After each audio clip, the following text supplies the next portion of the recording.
A conversão de Paulo. Antes de ser conhecido como o apóstolo Paulo, ele era chamado Saulo.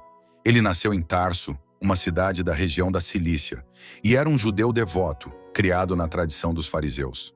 Saulo tinha uma formação acadêmica muito respeitada, aprendendo aos pés de Gamaliel, um famoso rabino da época. Com sua educação e fervor religioso, ele se dedicou a seguir as leis judaicas rigorosamente.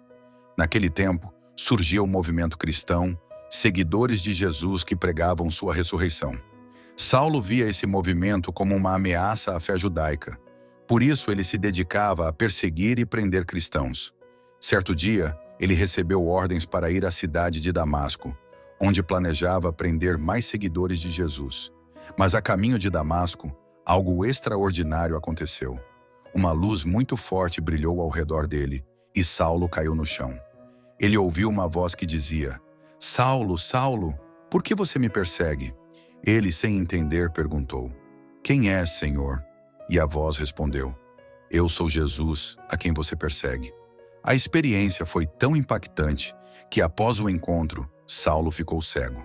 Ele foi levado a Damasco por seus companheiros e passou 3 dias sem ver, sem comer ou beber. Durante esse tempo, Deus deu uma visão a Ananias, um discípulo de Jesus que morava em Damasco. Na visão, o Senhor instruiu Ananias a procurar Saulo e orar por ele. Ananias, ainda com medo por saber quem era Saulo, obedeceu. Ele encontrou Saulo e orou por ele. Imediatamente, algo como escamas caiu dos olhos de Saulo, e ele recuperou a visão. Após esse encontro, Saulo foi batizado e pouco depois começou a pregar sobre Jesus com a mesma intensidade com que antes perseguia os cristãos. Ele passou a ser conhecido como Paulo, e sua transformação foi tão impressionante que muitas pessoas ficaram surpresas e até desconfiadas.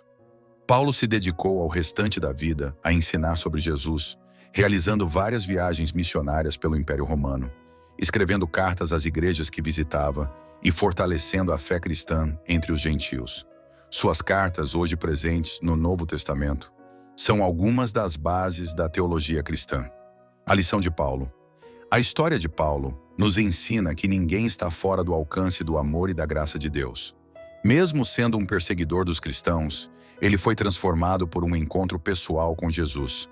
Ele deixou de lado seu passado para se tornar um dos maiores missionários da história, levando o evangelho a muitos lugares.